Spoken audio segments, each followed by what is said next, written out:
अस्सलाम वालेकुम नाज़रीन, मेरा नाम मोहसिन नज़ीर और आप देख रहे हैं हमारा यूट्यूब चैनल। पिछले 12 घंटे में जो अहम डेवलपमेंट्स हुई हैं उस हवाले से तफसील से बात करते हैं।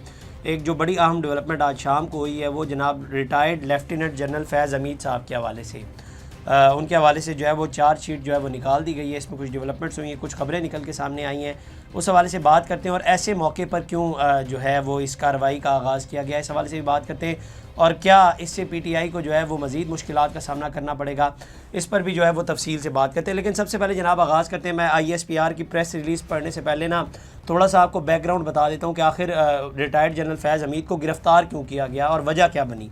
मामला जो है वो basically top city housing society का है जो इस्लामाबाद के अंदर है और ये एयरपोर्ट के करीब ये सोसाइटी है। तो इसके अंदर जो है वो फैज़ हमीद साहब का काफ़ी इंटरेस्ट था। जब वो इक़्तिदार में नहीं थे उससे पहले का ही जो है वो उनका जो है वो इसके अंदर इंटरेस्ट था।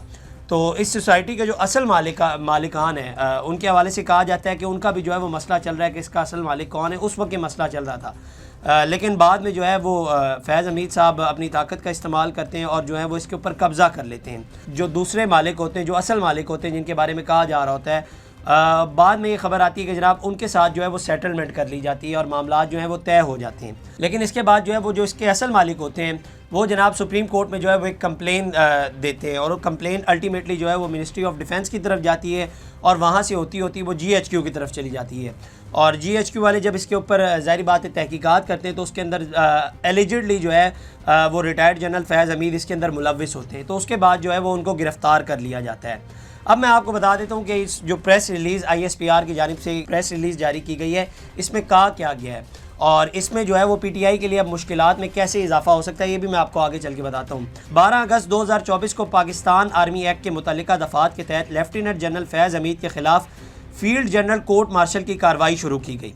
फील्ड जनरल कोर्ट मार्शल के अगले मरहले में लेफ्टिनेंट जनरल फैज़ हमीद को बाज़ाब्ता तौर पर चार्जशीट कर दिया गया। अच्छा, पहले जो है वो इंक्वायरी की जाती है, उसके बाद जो है वो चार्जशीट किया जाता है। तर्जुमान पाक फ़ौज के मुताबिक इन चार्जेज़ में सियासी सरगर्मियों में मुलव्विस होना, ऑफिशियल सीक्रेट एक्ट की खिलाफ वर्जियाँ करते हुए रियासत के तहफ़्फ़ुज़ और मफाद को नुकसान पहुँचाना, इख्तियारात और सरकारी वसाइल का गलत इस्तेमाल करना और अफराद को नाजायज़ नुकसान पहुँचाना शामिल है। अब ये चार जो हैं, इन चार जो वजूहात दी गई हैं इनकी बुनियाद पर जो है वो चार्जशीट जो है वो कर दिया गया है जनरल फैज़ हमीद को, जो रिटायर्ड जनरल फैज़ हमीद को।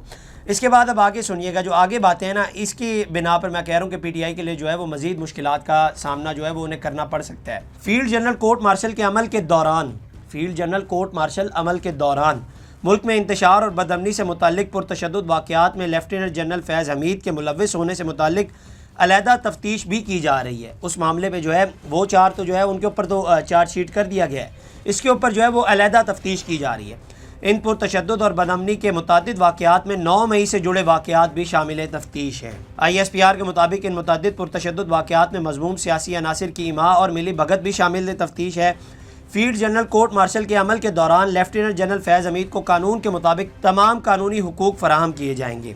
अब ये जो दूसरे वाला जो मामला है ना 9 मई वाले वाक़यात में जो और दूसरा ये जो बदअमनी और इंतशार फैलाना, इसके अंदर जो है वो लग ये रहा है कि अगर इसके अंदर जारी बात है चीज़ें साबित हो जाती हैं, अभी इंक्वायरी शुरू हुई है, इसके बाद जो है वो चार्जशीट जारी की जाएगी, अभी इंक्वायरी हो रही है। अगर तो ये साबित हो जाता है कि वो इसके अंदर मुलव्विस थे और फिर ये भी जारी बात है अगर साबित होता है तो कैसे मुलव्विस थे ये भी देखना होगा। तो अभी तो जो है वो इसके ऊपर इंक्वायरी शुरू कर दी गई है और अगर इसके अंदर ये गिल्टी साबित हो जाते हैं तो कहा यह जा रहा है कि इसके लिए PTI को जो है वो मज़ीद मुश्किलात का सामना करना पड़ेगा अगर तो इसकी तारें जो है वो PTI के साथ जुड़ती हैं। लेकिन अभी तक तो फिल वक्त इसके ऊपर कार्रवाई शुरू हुई है। लेकिन ये ऊपर जो चार वजूहात बताई गई इसके बिना पर जो है ये वो टॉप सिटी हाउसिंग सोसाइटी वाला मामला है जिसकी बिना पर जो है वो चार्जशीट किया गया है इनको। अब कानूनी माहिरीन तो ये भी कह रहे हैं कि जनाब हो सकता है कि इन्हें जो है वो उम्र कैद सुना दी जाए। कुछ कानूनी माहिरीन ने तो ये भी कहा है कि जनाब ये भी हो सकता है कि इनको जो है वो सज़ाए मौत भी दे दी जाए। अगर जो इल्ज़ामात अगर मज़ीद संगीन हुए या इस नौइयत के हुए तो इन्हें जो है वो सज़ाए मौत भी दी जा सकती है। लेकिन ज़ाहिर बात है अब इसकी प्रोसीडिंग्स होनी है और उसके बाद फ़ैसले आएंगे और इसके हवाले से अब प्रॉपर एक कार्रवाई इसकी शुरू की जाएगी। अब मैं बार बार एक बात कर रहा हूँ कि अगर तो इसके जो है वो ताने बाने PTI के साथ जुड़ गए तो PTI और इमरान खान के लिए जो है वो मज़ीद मुश्किलात में इजाफा हो जाएगा। अब देखते हैं इसके अंदर आगे चल के क्या डेवलपमेंट्स होती हैं। फैसल वाडा साहब ने जनाब इसमें कमेंट्री की और उन्होंने कहा कि ठीक वक्त पर ठीक काम हुआ है। उन्होंने कहा कि मुल्क में 75 साल के बाद ताकतवर का एहतसाब ऐसे हो रहा है जैसे आम आदमी का होता है। 14 दिसंबर को सिविल नाफरमानी का जो ऐलान होना था वो भी मिस फायर हो गया है। ये समझते थे कि फैज़ हमीद हमें बचा लेगा। पहले भी कह रहा था कि पीटीआई तबाही और बर्बादी की तरफ जा रही है, बानी पीटीआई और उनके हवारी भी इस लपेट में आ जाएंगे। फैज़ हमीद को चार्जशीट कर लिया गया है तो इमरान खान क्यों नहीं होंगे। फैज़ हमीद ने शवाहिद और गवाही दी है कि इमरान खान को कैसे छोड़ा जा सकता है। अब ये जो है वो एक बड़ी स्टेटमेंट इन्होंने दी है। अब जाहिर बात है ये इन्होंने बात की है कि इन्होंने कहा है कि जनाब फैज़ हमीद ने जो है वो गवाही दी है इमरान खान साहब के हवाले से। अब ये फैसल वाडा साहब ने कहा है, हमारे पास तो इस हवाले से कोई ख़बर नहीं है, लेकिन फैसल वाडा साहब ने कहा है कि फैज़ हमीद साहब ने जो है वो इमरान खान साहब के हवाले से गवाही दी है। अब देखते हैं इसके अंदर भी क्या डेवलपमेंट्स होती हैं। इसके बाद जनाब सुप्रीम कोर्ट के हवाले से थोड़ी सी बात कर लेते हैं। आज वो भी काफ़ी एक्टिव नज़र आई है। जस्टिस अमीनुद्दीन खान की सरबराही में आइनी बेंच ने बानी पीटीआई इमरान खान के खिलाफ तौहीन अदालत की हुकूमती दरख्वास्त पर समाअत की। दौरान समाअत जस्टिस अमीनुद्दीन ने इस्तफसार किया कि हुकूमत इस केस को चलाना चाहती है, जिस पर एडिशनल अटारनी जनरल ने कहा कि हुकूमत संजीदगी से दरख्वास्त की पैरवी करेगी। बानी पीटीआई ने 25 मई के लॉन्ग मार्च में अदालती हुक्म के खिलाफ वर्जी की। अदालत ने एडिशनल अटारनी जनरल से मुकालमा करते हुए कहा कि अगर अदालत ने नोटिस किया तो बानी पीटीआई को यहाँ पेश भी करना पड़ेगा। इस हवाले से हिदायत ले लें। जस्टिस जमाल मंदोखेल ने कहा कि तौहीन का मामला अदालत और तौहीन करने वाले के दरमियान होता है, आप क्यों जज्बाती हो रहे हैं, अदालत आपको रास्ता दिखा रही है। इमरान खान के वकील सलमान अकरम राजा ने अदालत को बताया कि बानी पीटीआई की जानिब से जवाब जमा करवा दिया गया है। अदालत का ज़बानी हुक्म इमरान खान तक नहीं पहुँच सका था। मोबाइल सर्विस की बंदिश के बाइस वकला का रब्ता नहीं हो सका था। तो एक जो है वो ये डेवलपमेंट्स हुई इसके हवाले से। इसके बाद जो है वो सुप्रीम कोर्ट के आइनी बेंच ने 9 मई वाक़ये की अदालती तहकीकात के लिए बानी पीटीआई की दरख्वास्त पर समाअत की, जिस सिलसिले में एडिशनल अटारनी जनरल और इमरान खान के वकील अदालत में पेश हुए। दौरान समाअत एडिशनल अटारनी जनरल ने कहा कि दरख्वास्त अवामी अहमियत की नहीं है और इस पर एतराज़ात हैं। इस पर अदालत ने दरख्वास्त पर रजिस्ट्रार ऑफिस के एतराज़ात ख़त्म करते हुए इसे समाअत के लिए मुकर्रर करने की हिदायत की। बानी पीटीआई के वकील हामिद खान ने कहा कि 1.5 साल हो चुका है, पता तो करवाएं कि 9 मई को हुआ क्या था। 9 मई के बाद सैकड़ों मुकदमात हुए, एक सियासी जमात को दीवार से लगा दिया गया। इस पर जस्टिस जमाल मंदोखेल ने सवाल किया कि आपने हाई कोर्ट से रुजू क्यों नहीं किया। हामिद खान ने कहा कि ये किसी सूबे का नहीं पूरे मुल्क का मामला है, इसलिए सुप्रीम कोर्ट से रुजू किया। इसके बाद अदालत ने बानी पीटीआई के वकील से कहा कि अभी सिर्फ रजिस्ट्रार ऑफिस के एतराज़ात ख़त्म कर रहे हैं, अभी मेरिट्स पर केस नहीं सुना। केस दोबारा मुकर्रर होने पर उठाए गए सवालात पर अदालत को मुतमईन करना होगा। दौरान समाअत जस्टिस मुसर्रत अली ने रिमार्क्स दिए कि अगर कमीशन बन भी गया तो सिर्फ जिम्मेदारी ही फिक्स करेगा, जुडिशल कमीशन रिपोर्ट का फौजदारी मुकदमात पर असर नहीं पड़ेगा। इसके बाद जो है वो इस केस की समाअत जो है वो गैर मुअय्यना मुद्दत के लिए जो है वो मुलतवी कर दी गई है। इसके बाद जो एक और डेवलपमेंट हुई वो ये हुई जनाब सुप्रीम कोर्ट में कि आइनी बेंच ने फ़ौजी अदालतों में ज़ेर हिरासत अफराद को आम जेलों में मुंतकिल करने की जो इस्तदा है उसे मुस्तरद कर दिया है। जस्टिस अमीनुद्दीन की सरबराही में 7 रुकनी बेंच ने फ़ौजी अदालतों में सिविलियंस के ट्रायल के खिलाफ केस की समाअत की। सुप्रीम कोर्ट ने ज़ेर हिरासत अफराद को आम जेलों में मुंतकिल करने की लतीफ़ कोसा की इस्तदा मुस्तरद करते हुए कहा कि मुलाकात के हवाले से अटारनी जनरल यकीन दहानी करा चुके हैं। दौरान समाअत वकील लतीफ़ कोसा ने कहा कि जेलों में कम अज़ कम मुलाकात तो हो सकती है। एडिशनल अटारनी जनरल ने समाअत मुलतवी करने की इस्तदा करते हुए कहा कि वज़ारत दिफा के वकील ख्वाजा हारिस बीमार हैं। उनका कहना है कि ख्वाजा हारिस के मैदे में तकलीफ़ है, इसलिए पेश नहीं हो सकते। अदालत ने समाअत जुमेरात तक जो है वो मुलतवी कर दी। इसके बाद एक और डेवलपमेंट हुई इंसदाद दहशतगर्दी। अदालत ने 9 मई को GHQ हमला केस में वज़ीर आला खैबर पख्तूनख्वा अली अमीन गंडापुर समेत 25 मुलज़िमान के नाकाबिल ज़मानत वारंट जो हैं वो जारी कर दिए हैं। वारंट गिरफ्तारी इंसदाद दहशतगर्दी अदालत रावलपिंडी के जज अमजद अली शाह ने जारी किए हैं। अदालत ने CPO रावलपिंडी को मुलज़िमान की गिरफ्तारी के अहकाम दे दिए और हुक्म दिया कि मुलज़िमान को गिरफ्तार करके 10 दिसंबर को अदालत में पेश करें। अली अमीन गंडापुर के अलावा शिबली, फराज, शरियार अफरीदी, जैन कुरैशी, कवल शोजब, ताहिर सादिक और तैमूर मसूद मलिक के भी वारंट गिरफ्तारी जो है वो जारी किए गए हैं। इससे पहले जो है वो जो गुज़िश्ता समाअत में जो है वो इमरान खान समेत 100 मुलज़िमान पर जो है वो फ़र्द जुर्म जो है वो आयद की गई थी। अब इसके बाद जो है एक और बड़ी आम डेवलपमेंट हुई जो गुज़िश्ता व्लॉग में मैंने आपको बताया कि जर्नलिस्ट के हवाले से जो है वो एक कंपेन का आगाज़ किया गया और उनके ऊपर जो है वो PTI वालों की तरफ से ही कंपेन की जा रही है और उनको जो है वो काफ़ी ट्रोल किया जा रहा है। तो इस हवाले से जो है वो हसन अयूब साहब जो कि सीनियर जर्नलिस्ट हैं वो कल रात को समा के प्रोग्राम के अंदर तलत हुसैन साहब के शो में आए हुए थे। तो उन्होंने वहाँ पर कहा कि अगर मेरी जान को कोई भी ख़तरा लाक होता है तो इसका ज़िम्मेदार जो है वो अडयाला जेल में बैठा हुआ चांसलर जो है इमरान खान होगा और मैं अपनी जान की जो है वो ख़ुद हिफाजत कर सकता हूँ। तो मामलात जो है वो यहाँ तक आ पहुँचे हैं। तो ज़ाहिर बात है इसके हवाले से जो है वो PTI की एडमिनिस्ट्रेशन को देखना चाहिए और इन तमाम तर चीज़ों को जो है वो रोकना चाहिए क्योंकि ये चीज़ें यहीं से इनका आगाज़ होता है और अल्लाह ना करे खुदा न खास्ता ऐसे मामले में किसी भी जर्नलिस्ट की जान को नुकसान होता है तो इसका ज़िम्मेदार जो है वो PTI को ही ठहराया जाएगा।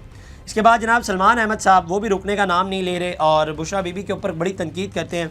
आज फिर उन्होंने एक ट्वीट किया, उन्होंने कहा कि जनाब I just got a call from Bushra Bibi's handlers, they told me that Imran Khan has sent a message to me through the lawyer Faisal Chaudhry Junooni's. I told the handlers that I don't scare easily. Faisal Chaudhary is an unreliable messenger, so is Bushra Bibi using it to stop me from giving evidence against her. Stay tuned for the evidence. तो जब तक हम ये vlog record कर रहे हैं तब तक जो है वो कोई सबूत या कोई ट्वीट जो है वो सलमान अहमद साहब की जानिब से नहीं किया गया। अलबत्ता ये कहा गया कि जनाब उन्हें जो है वो पैगाम दिया गया है कि वो थोड़ा सा जो है वो हाथ अपना हौला रखें। इसके बाद जनाब फवाद चौधरी साहब ने एक कॉलम लिखा है और जंग के अंदर उन्होंने एक कॉलम लिखा है और इसके अंदर जो है वो नेशनल गवर्नमेंट का उन्होंने जो है वो जिक्र किया है। उन्होंने कहा है कि मौजूदा हालात में फ़ौरी इंतखाबात एक जमहूरी हल हो सकता है, लेकिन मौजूदा सियासी जमातों और इस्टेब्लिशमेंट के दरमियान शदीद अदम एतमादी की वजह से ये हल काबिल अमल नज़र नहीं आता। ऐसे में कौमी हुकूमत का क़याम एक दरमियाना हल है और मुत्तफ़िका हल के तौर पर सामने आता है। मैंने फैसलाबाद में कौमी हुकूमत के लिए फार्मूला पेश किया। मौजूदा हालात में कौमी हुकूमत का क़याम ही निहायत मौज़ूअ मालूम होता है। कौमी हुकूमत के क़याम का तरीका इसके बाद वो बताते हैं कि इमरान खान वो और तमाम सियासी कैदियों को फिल फौर जो है वो रिहा किया जाए और मुल्क में जारी जबर इस्तबदार को फौरी रोका जाए। आसिफ अली जरदारी, नवाज शरीफ और इमरान खान साहब से दो नाम लिए जाएँ। एक गैर जानिबदार और काबिल कबूल शख्सियत पर इत्तफाक किया जाए। अगर इन तीनों शख्सियात का इत्तफाक नहीं होता तो सुप्रीम कोर्ट का फुल कोर्ट ने वज़ीर आज़म के नाम का इंतखाब कर ले। पार्लियामान से 1 साल की अबूरी हुकूमत का मैंडेट हासिल किया जाए। अबूरी हुकूमत के इख्तियारात और अबूरी हुकूमत का बुनियादी मकसद इंतखाबात के लिए साजगार माहौल पैदा करना होगा। IMF प्रोग्राम की शराइत पर इत्तफाक के राय पैदा करना, इलेक्शन कमीशन की तश्कील नौ और अदलिया की आज़ादी यकीनी बनाने के लिए तरामीम करना। सूबाई हुकूमतों का किरदार अबूरी हुकूमत के दौरान सूबाई हुकूमतों के दरमियान बरकरार रहे ताकि तमाम जमातें अपने एजेंडे को जारी रख सकें और मुस्बित मुसाफत का माहौल पैदा हो। इंतखाबात की मनसूबाबंदी अबूरी हुकूमत अपने क़याम के 9 महीने में इलेक्शन शेड्यूल का ऐलान करे और 12वें महीने में इक़्तिदार हुकूमत जीतने वाली जमात के हवाले कर दिया जाए। अब ये वो बेसिकली कह रहे हैं कि जनाब एक जो है वो अबूरी हुकूमत बनाई जाए और उसके बाद जो है वो इलेक्शंस करवाए जाएँ और फिर उसके बाद जो है वो एक नई हुकूमत का जो है वो इंतखाब किया जाए। अब इन्हें मेरा ख़्याल है कि इस बात का पता नहीं है कि यहाँ पर ज़ाहिर बात है कि एक बार कोई बंदा आ जाए तो फिर जो है वो जाने का नाम नहीं लेता। और क्या इतना आसान होगा कि एक जो है वो हुकूमत बनाई जाए जो इलेक्शन करवाए और वो फिर जाने का नाम लेगी? ये भी एक बहुत बड़ा सवाल है। और उसके बाद ये जो यहाँ पर कह रहे हैं कि जनाब ये सब कुछ हो जाता है और उसके बाद जो है वो एक मैंडेट दिया जाएगा एक हुकूमत को और उसके हवाले कर दिया जाएगा, तो ऐसा पॉसिबल है? क्योंकि पाकिस्तान की अगर हिस्ट्री उठा कर देखें तो हमने तो आज तक ऐसा कोई सिचुएशन नहीं देखी, बल्कि आम तौर पे हमने देखा है कि जो आ जाता है वो जाने का नाम ही नहीं लेता। तो ये जो तजवीज़ दे रहे हैं वो अच्छी तो बहुत है, लेकिन इसमें बहुत सारी चीज़ें हैं जिनके ऊपर सवाल उठते हैं कि जो हुकूमत आएगी वो जाने का नाम लेगी भी या नहीं। तो ये भी एक बहुत बड़ा सवाल है। तजवीज़ तो इनकी बहुत अच्छी है। तो ये जनाब अब तक की डेवलपमेंट्स थी। अगली वीडियो में आपसे दोबारा मुलाकात करेंगे। अल्लाह निगहबान। इस तरह की और वीडियोस देखने के लिए सब्सक्राइब कीजिए हमारा चैनल और देखते रहिए PSPKG न्यूज़।